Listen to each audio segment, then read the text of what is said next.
Doctor जब मुझे मिले एक्सप्लेन किया, कंसल्टिंग किया, उसके बाद में मुझे मैंने उनको 2 हाथ जोड़े और मन में ऐसा फील जैसे डॉक्टर, अरे भगवान ऊपर से नीचे उतर के आए मेरे लिए खुद के लिए।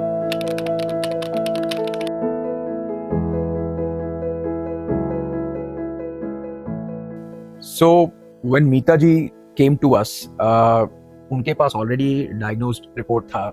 उनके स्टमक में एक ट्यूमर डायग्नोज हुआ था which was outside the stomach। ये मेरे हस्बैंड है उल्लास शंकर राव महाड़कर। हम लोग पहले से दक्षिणी सोसाइटी मणिनगर में रहते थे, जहाँ पूरा महाराष्ट्रियन विस्तार था। हम लोग ऊपर रहते थे, तो सीढ़ी से नीचे आने के लिए बहुत तकलीफ, इनको उठा के ले आने का तो वो तकलीफ पड़ती थी। ये मेरी बेटी है रोशनी मिलिंद आंबेगावकर, इसका नाम है। दुबई में रहती है, उसकी फैमिली के साथ रहती है। 2 बच्चे हैं उसको, और बच्चों का उनका वैकेशन होता है, इसीलिए हर साल जुलाई अगस्त में यहाँ आती है। इसीलिए मैंने वो आने वाली थी, इसीलिए मैंने ऑपरेशन का नक्की किया और कर दिया उसकी प्रेजेंस में। So because of the very nature of that tumor, उनको कुछ प्रॉब्लम्स नहीं हो रहे थे as such।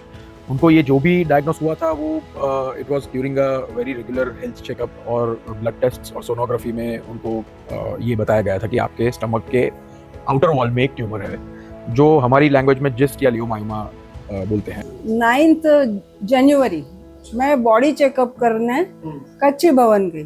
पूरा बॉडी चेकअप हर साल करवाती हूँ, लेकिन सोनोग्राफी नहीं करवाती थी। लेकिन मेरी डॉक्टर ने बोला नहीं, सोनोग्राफी करा ले इसलिए ठीक है, मैंने उसके डर से सोनोग्राफी करवा ली और उसमें ये ट्यूमर निकला। जब रिपोर्ट आई ना, मालूम हुआ शाम को ट्यूमर निकला, थोड़ा मुझे डर लगने लगा कैंसर होगा। तो फिर फिजिशियन ने बोला कि आप सिटी स्कैन करवा लो। दूसरे दिन 10 जनवरी को मैंने सिटी स्कैन करवाया तो उसकी रिपोर्ट अच्छी आई, फैट के ट्यूमर थी। Since it was not causing any problems, she was delaying this surgery for quite a long time, maybe since the last 4 to 5 months.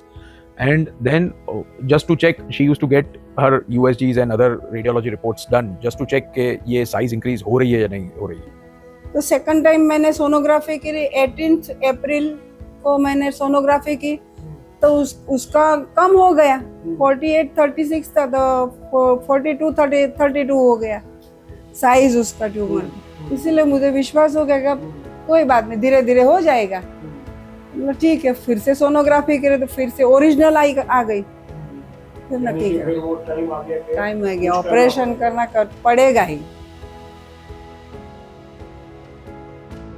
जो लेटेस्ट रिपोर्ट्स थे उसमें about 1 to 1.5 centimetre increase in size बताया।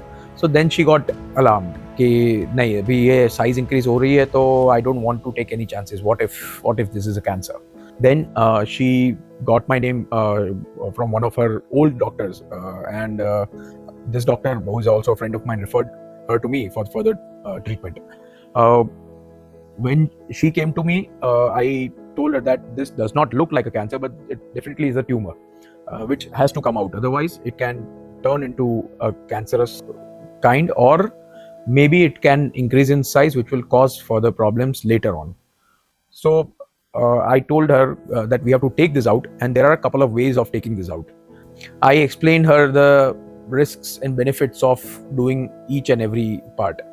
वो एक बहुत ही समझदार, very well learned, very educated lady है, जो सब कुछ समझ रही थी basically, और उनको समझने में इंटरेस्ट भी था, because being a patient, it is their own body and their own decision about what kind of procedure that they want to go through, what kind of surgery that they want to select. And she asked me in detail about robotic surgery post operatively. Majority जो effect robotic में दिखता है, या the advantages that the patient gets post operatively, वो उसमें क्या रहता है, that we have observed so far in other patients also, वो हमने उनको समझाया। डॉक्टर सुरील साहब ने कंसल्टिंग जब किया तो उन्होंने मुझे इतना ज़बरदस्त एक्सप्लेन किया। मैंने उनको पूछा व्हाट इज रोबोटिक, तो उन्होंने मुझे एक्सप्लेन किया कि रोबोटिक माने अंदर से रोबोट को हम डालते हैं और उसका कंट्रोल हमारे पास होता है और उसको कुछ तकलीफ नहीं होती और जल्दी रिकवरी उसकी होती। हमारी एज में ये रिकवरी बहुत ज़रूरी है। मैं 73 इयर्स की हूँ और इस उम्र में रिकवरी जल्दी होना ये बहुत ज़रूरी है।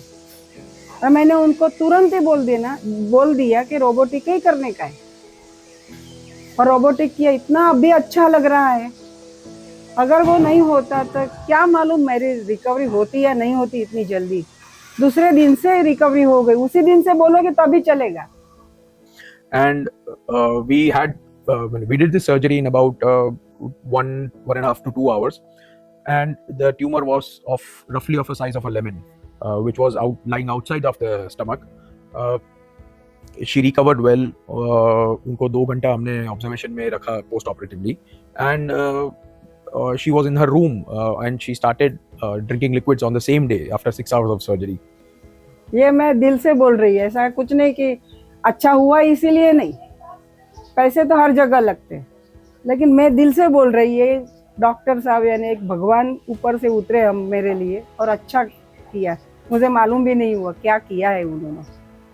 Next morning when I went to meet her, she was just sitting there watching something on the TV, and I had to literally ask her, "Are you really the patient?" She looked so fresh.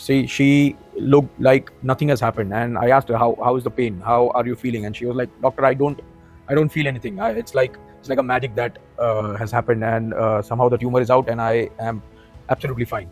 She already had her breakfast when I went there because it was a Sunday, so I went a little bit late. So she had her breakfast in the morning before I went there.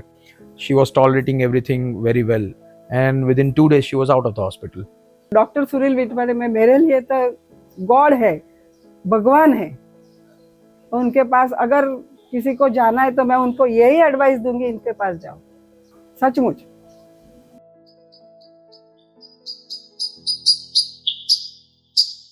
ऐसा अपनापन किसी में होता है नहीं होता है मालूम नहीं, ये डॉक्टर में इतना अपनापन है। वो प्रोफेशन के लिए कुछ नहीं कर रहे, अपनापन समझ, अपना ही पेशेंट अपना ही है, ये समझ के उन्होंने वो करते हैं।